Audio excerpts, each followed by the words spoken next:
उन्होंने नियम ले लिया कि मैं एक वृक्ष के नीचे एक रात रहूंगा, अगले दिन दूसरे वृक्ष के नीचे सोते थे। इतना संग्रह भी नहीं किया कि कहीं मैं एक वृक्ष के नीचे 4 दिन रहा तो ऐसा ना हो जाए कि ये वृक्ष और ये स्थान मेरा है। लेकिन महाप्रभु जी को चिंता होती है जयदेव महाप्रभु की, मेरा जयदेव एक वृक्ष के नीचे सोता है, इतनी बड़ी रचना गीत गोविंद करने वाला एक वृक्ष के नीचे सोता है। तभी श्री जगन्नाथ जी ने एक योजना बनाई, और एक सुदेव नाम का ब्राह्मण था। उस सुदेव ब्राह्मण के कोई संतान नहीं थी। तो सुदेव ब्राह्मण ने जगन्नाथ महाप्रभु से कहा कि भगवान, एक संतान का सुख मुझे दीजिए, मैं वचन देता हूँ उसकी बाल्यावस्था पूरी हो जाने के बाद जैसे ही वो बालक कुमार अवस्था का होगा, मैं आपके चरणों में निवेदित कर दूंगा, वो बालक आपका हो जाएगा, ये मेरा वचन है आप। तो जैसे ही भगवान ने देखा कि भाई ये जयदेव महाप्रभु एक ही वृक्ष के नीचे रहते हैं, तभी ठाकुर जी ने विचार किया कि हम कैसे इनके इस वृक्ष के नीचे रहने वाले सिस्टम को दूर करवाएं। तभी ठाकुर जी को याद आया कि एक सुदेव ब्राह्मण था, उसने इतने वर्ष पहले हमसे कहा था कि एक संतान हो जाए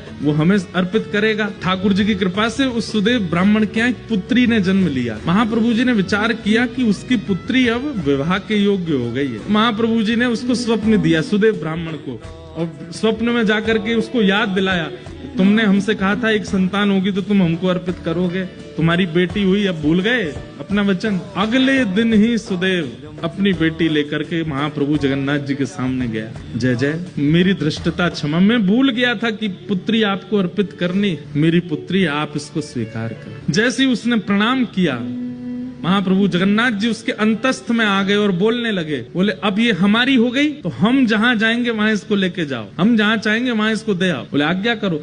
बोले एक वन में एक जयदेव महाप्रभु हैं, गीत गोविंद की रचना जिन्होंने की, उनसे जाकर के अपनी बेटी का ब्याह कर दो। पद्मावती नाम था उनका। तो सुदेव ब्राह्मण बोला, भगवान वन में रहते हैं, बेटी। बोले अब ये तुम्हारी बेटी नहीं तो तुम चिंता क्यों कर रहे हो? तुम्हारी बेटी होती तो तुम चिंता करते ना कि जमाई हमारा कैसा, घर है कि नहीं है, परिवार है कि नहीं, संपत्ति। अब तो ये हमारी हो गई, अब इसके पिता हम हैं, हम इसके लिए योग्य वर ढूंढ